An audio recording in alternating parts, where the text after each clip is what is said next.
Boy, we have to. You are now live. Okay, we are live. We've hit the button on the screen. And this is the Committee of Conference on H510. Stan, you have. Yes, we do. We are counter. You're counter.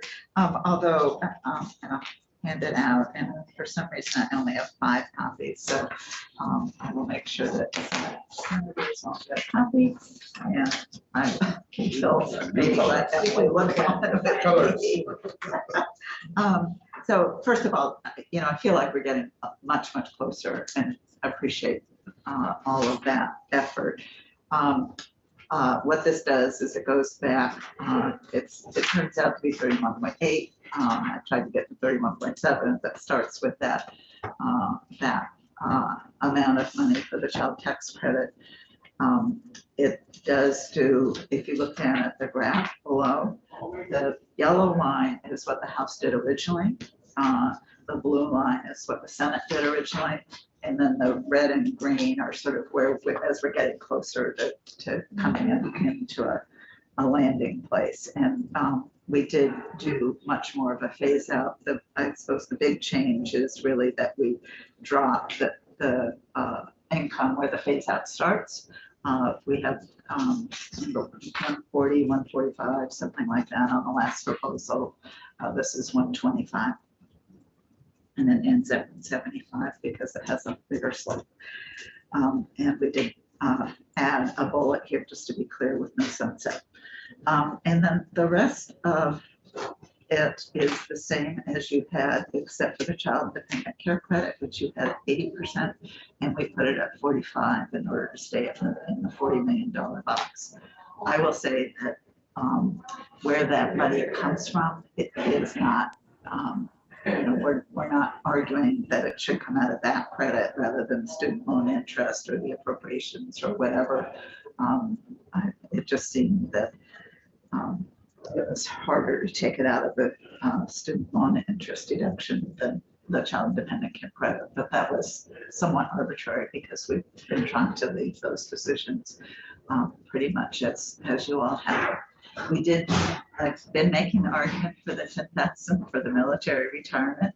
I was a little chagrined, I guess, to hear from the governor, indirectly from the governor, that would get vetoed as well. So it makes me a little less enthusiastic about putting that forward if it's going to get vetoed anyway. This proposal has your construct on the retirement provisions entirely. And you have gone up to 31.8, and you've taken that difference out of the child independent care tax credit. Yeah, and as I said, that was somewhat arbitrary on our part.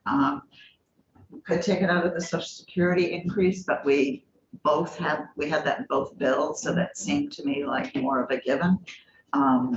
We didn't want to touch your appropriations because those seem to be important to the Senate. And honestly, between the student loan interest deduction and the child dependent care credit, we didn't do either one of those things. So it could have either of those things could accommodate most of it. Any questions? Look at this one, it's as clear as lines on the ground. Okay, let us have some time to talk about it, and we'll see where we go. Right.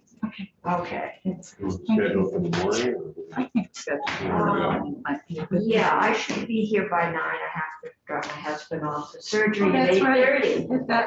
right. Right. Our committee's scheduled to start at 9, so if we could set a firm time, it would help, and then I can use whatever other time there is between 9 and 10. We're on the floor at 10. So are we, but I've got. So can you do 9:30? I can do 9:30, and that would be a little. That's what we did this morning. Sure. Then we get 9 to 9:30 in the committee, and it gives me some time because we're still working on the miscellaneous tax bill. Yeah, you sent which us has got a that number of 33, and additional things. Yeah.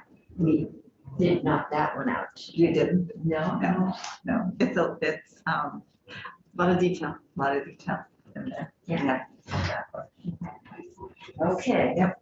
All right, thank you. Thank you. See you tomorrow morning. That is it. We'll see everyone in